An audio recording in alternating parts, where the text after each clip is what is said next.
के लिए और दूसरे मजदूरों के लिए कम से कम 400 रुपए प्रतिदिन की मिनिमम वेज हम लागू कर देंगे। मनरेगाలో గాని ఇతర పనుల్లో గాని కనీస వేతనాలు మినిమం వేజెస్ రోజుకి 400 రూపాయలు ప్రకటించబోతున్నాము।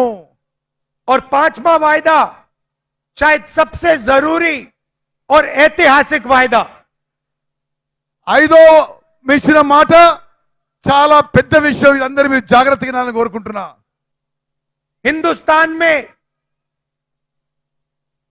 50% आबादी पिछड़े वर्ग की है।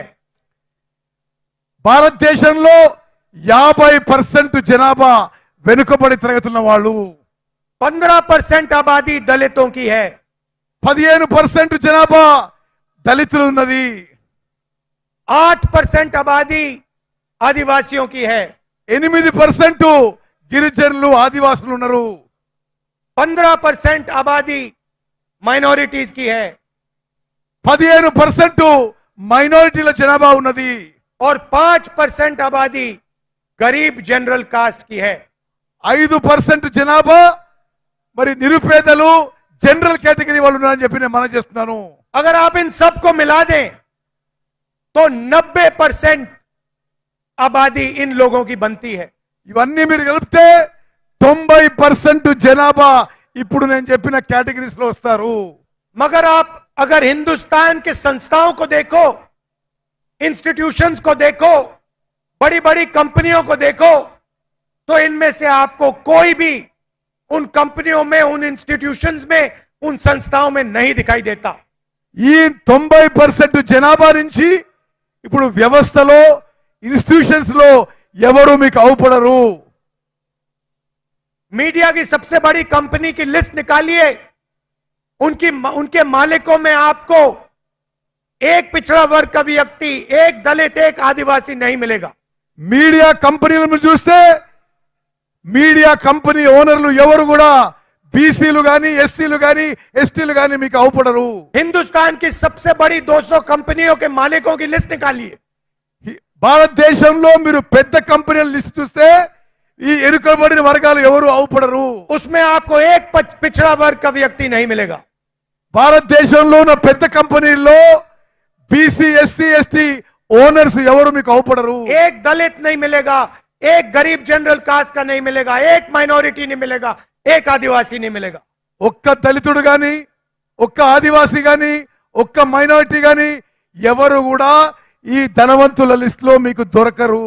हिंदुस्तान की सरकार को 90 लोग चलाते हैं, आईएएस अफसर चलाते हैं। భారతదేశం యొక్క ప్రభుత్వం 90 మంది ఐఏఎస్ అధికారులు నడుపుతారు। 50% पिछड़ों की आबादी है, 50% ఎరుకబట్టి వారు ఉన్నారు। 90 आईएएस अफसर में से सिर्फ 3 आईएएस अफसर ओबीसी वर्ग के हैं। దేశాన్ని నడిపించే 90 మంది ఐఏఎస్ ఆఫీసర్లో కేవలం 3 బీసీలు ఉన్న మాట ఇది వాస్తవము। आपकी आबादी 50% और आपकी हिस्सेदारी 5%। మీ జనాభా 50%, మీ భాగస్వామ్యం కేవలం 3% అని చెప్పి నేను మనం చేస్తున్నాను। आदिवासियों की आबादी 8%, 90 में से सिर्फ एक आदिवासी। గిరిజనులు ఆదివాసాలు 8% ఉంటే ఈ 90లో ఒక్కడే ఒక్కడు గిరిజను ఉన్నాడు। दलितों की आबादी 15%, दलित अफसर 90 में से 3। 90 మందిలో దళితులు కేవలం 3, దళితుల జనాభా సంఖ్య 15% అని చెప్పి నేను మనం చేస్తున్నాను। और अगर आप बजट को देखें तो अगर 100 रुपए खर्च होता है तो दलित, आदिवासी, पिछड़े वर्ग के अफसर सिर्फ 6 रुपए का निर्णय लेते हैं।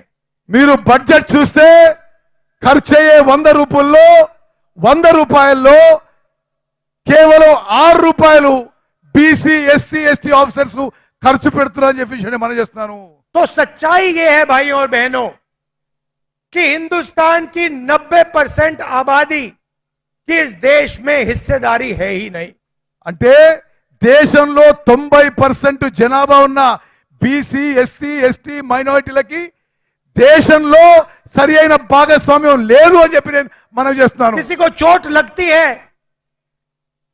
तो पहला काम डॉक्टर कहता है एक्सरे कराओ। ఎవరికన్నా ఏమైనా దెబ్బ తాకితే డాక్టర్ ముందేమంటాడు, ఎక్స్రే చేసుకురా అని అంటుంటాడు. एक्सरे से सच्चाई दिख जाती है। ఎక్స్రేతోని నిజం బయటికి వస్తుందని చెప్పి మనం చేస్తున్నాను. एक्सरे के बाद डॉक्टर सही निर्णय ले सकता है। ఎక్స్రే తీసుకున్న తర్వాతనే డాక్టర్ సరి అయిన నిర్ణయం తీసుకోగలుగుతాడు. इसीलिए हमने वायदा किया है कि जैसे ही हमारी सरकार आएगी, जो हमने तेलंगाना में किया, जाति जनगणना को हम पूरे देश में इंप्लीमेंट कर देंगे। అందుకోసమే ఏ విధంగా అయితే తెలంగాణలో చేసినామో మేము ఎస్సీ ఎస్టీ బీసీ అన్ని కులాల జనగణన చేయబోతున్నాము, క్యాస్ట్ సెన్సస్ చేయబోతున్నాం చెప్పి నేను మనవి చేస్తున్నాను. देश का एक्सरे कर देंगे, दूध का दूध, पानी का पानी हो जाएगा। భారతదేశం ఒక ఎక్స్రే తీసి ఏది నిజమో అది బయటపడాలని మేము కోరుకుంటున్నాము. पिछड़े वर्ग को, दलितों को, आदिवासियों को, गरीब जनरल कास्ट के लोगों को, माइनॉरिटीज को पता लग जाएगा कि इस देश में उनकी भागीदारी कितनी है। బీసీలకి, ఎస్సీలకి, ఎస్టీలకి, మైనారిటీలకి దేశంలో వాళ్ళ భాగస్వామ్యం ఎంత ఉందని చెప్పి దాంతో స్పష్టంగా అవుపడుతుంది చెప్పి నేను మనవి इसके చేస్తున్నాను. बाद हम फाइनेंशियल और इंस्टीट्यूशनल सर्वे करेंगे।